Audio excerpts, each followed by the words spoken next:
of a job there may not be at that place, it may be at Y place. You see, it may not be in Odisha, it may be in Nagpur, or it may be in Jharkhand. So when that is offered, they refuse. They say, no, we want it there only. So then they have to lose seniority for that. Okay. The next person jumps up, and then there are allegations and counter allegations. Actually, the Army Placement Welfare Node or organization came up only because the DGR was not doing enough for the other ranks. For officers, it is still all right comparatively. But for other ranks, it has got very little avenues because very few people can start their own business. You know, we are not trained to start our business after retirement. So it is the jobs which the other ranks want. So that's where the Army Placement Organization came into being. And that's where we are now putting approximately 11 to 15,000 people every year in various jobs. Right. Kalvaraj, before we go into a break, I want to ask you, we've all heard of something called the Gyan-Di program, which is offered jointly by the Army and the Indira Gandhi National Open University. How is that functioning? You see, that is assisting the Army personnel to get higher education, to enable themselves to be qualified correctly for jobs. But is that working? It is working to the extent that probably the people are not very well aware of the kind of courses that are available there. You see, generally, a lot of people are doing courses which have no relevance in the civil sector. They have no relevance in the context of our nomenclature. But if you package that course in an appropriate manner which is understandable by the corporate world, then it can be seen to have a relevance. So that means there is need for better packaging of some of these courses which are run. Kalvaraj, here we'll take a short break. When we return, we discuss the steps that need to be taken for placement of defense personnel who are retiring early. We are in conversation with 3 retired Army officers on the need or otherwise for lateral induction of retiring defense personnel. General Grewal, we all know that the Army needs a young profile, but what are the options that are available? One of the suggestions that has been made is that you keep the retirement age at about 60 years, and then it should be the responsibility of the government that those who are de-requisitioned, they should also be given some kind of a post-retirement job. I think as a statement of intent, it's an excellent concept that a person will retire at 60 and the government will assure him a job till the age of 60. But in actual fact, there are going to be tremendous problems unless we are going to radically change the system. You see, this looks too theoretical, is it? Well, as I said, it's a statement of intent. I would like to see us working towards that goal, but it's not going to be easy because there's no way the Army can absorb so many elderly people in service. The Army needs a youthful profile, that is unquestionable. Now, what do we do with these people who are good, trained, excellent working, disciplined manpower, which the Army cannot keep within the system? If you're going to shift the responsibility for this to the government doesn't have a magic wand they can create. Unless we have an act of parliament which is going to say, right, all this trained manpower is going to be optimally utilized where we can utilize them. It's going to be a major problem, but as a statement of intent, I think it's wonderful. Colonel Pravinder, do you agree with what General Grewal has said? There is a statement of intent, it works very well.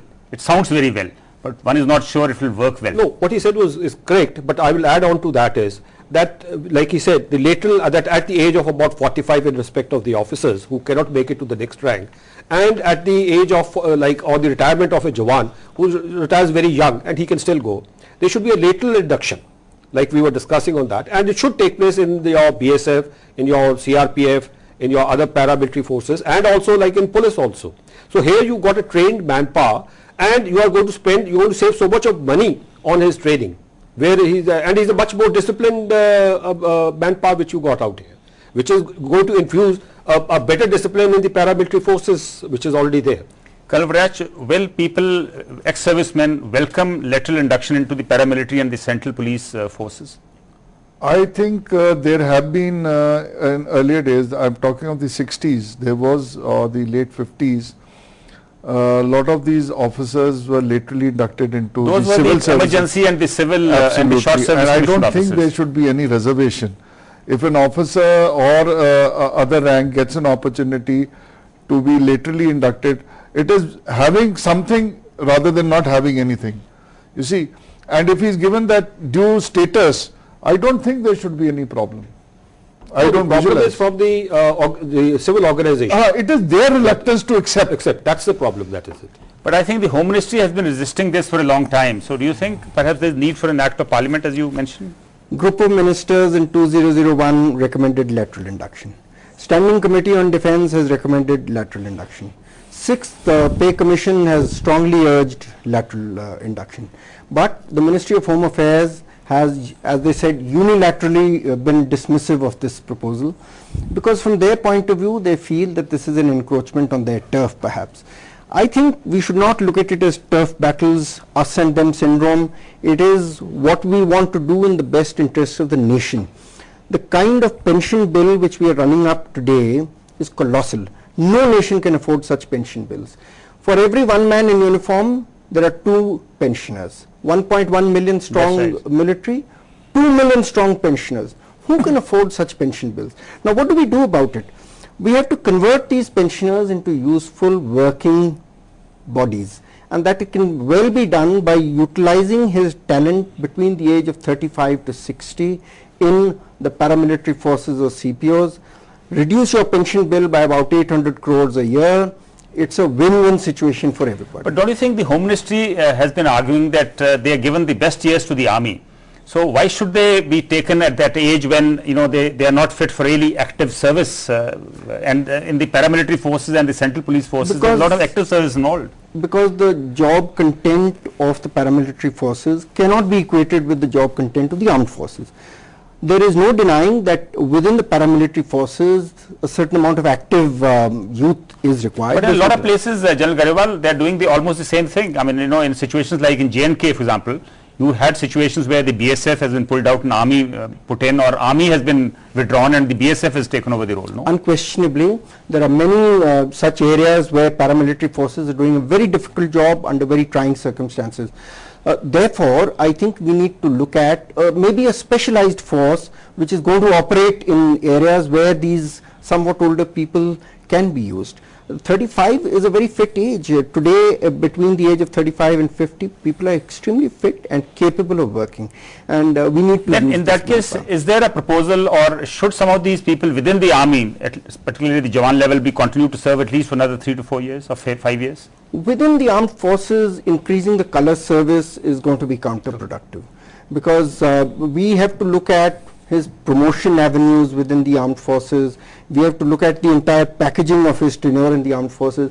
I think if we're going to do that, we'll be going 2 steps But don't you back. think with more mechanization coming in, with more technology, better technology coming in, I think some of those roles where it's not necessarily brawn nor even the brains are required there? Yes, but modern warfare can be very strenuous, and I don't think that we can wish away the fact that a youthful army, a fit army, the kind of conditions under which the armed forces are operating, high altitude area, deserts, jungles, counterinsurgency operations, you need fit people, and I don't think we should do anything which is going to You think it will be a increase the youth dilution profile. of sorts? Yeah. General Garewal, there is also May a I just suggestion. make a point yeah, here? Yeah, please. Regarding this lateral induction, there are certain fixed vacancies in the central police organizations.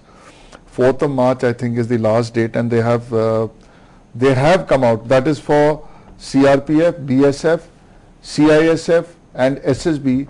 There are quotas for ex-servicemen, and this is that staff selection committee at all India basis is going to do that. The question here is the number of vacancies vis-a-vis the intake. If they are taking 100 people, how many ex-servicemen are given? That is a small figure, very small. If that could be increased, maybe more ex-servicemen are inducted You see, lately. like to say that about 30 to 40% of the force of the CPOs should consist of ex-servicemen. So once that is done, then the lateral induction is done. Balance is young. The other is at a experienced one. So you got a young profile, you got an experienced and a I think fit that profile. means you're suggesting a good mix and match of Both. some youth and the experienced people. That's what it should be. General Garewal, there is also a suggestion to make it mandatory for all corporates and industrial houses who are supplying equipment to the defense services to reserve 10% jobs for ex-servicemen. Do you favor this? I would definitely favor such a proposal. Such organizations would benefit from this manpower, and we are looking at both sides utilizing their talent optimally. Colonel Parminder, there is another suggestion that since the army is increasingly and getting involved in internal security duties, why not raise an internal security force, a separate new force consisting of the ex-servicemen? It is being done, but it is on contract basis. It is being done in Orissa, it is being done in Jharkhand, it is being done in Bihar. I mean, I'm sponsoring people out there, and there is one of my coursemen, only Brigadier Dehra, who is head of that organization out there in Orissa.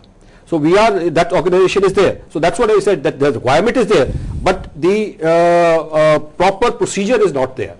Procedure is, it comes in the parliament and says that all right, every year we're going to do it. So it is an ad hoc system that is on contract basis. If today the requirement is there, which is in the most requirement is there, that is to have the paramilitary forces out there and armed forces.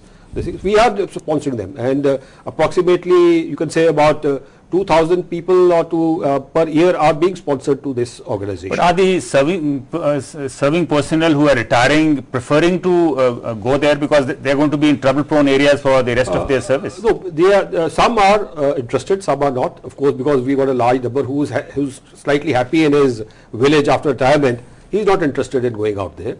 But yes, the person who needs, like his finances are not well off, they are going out there.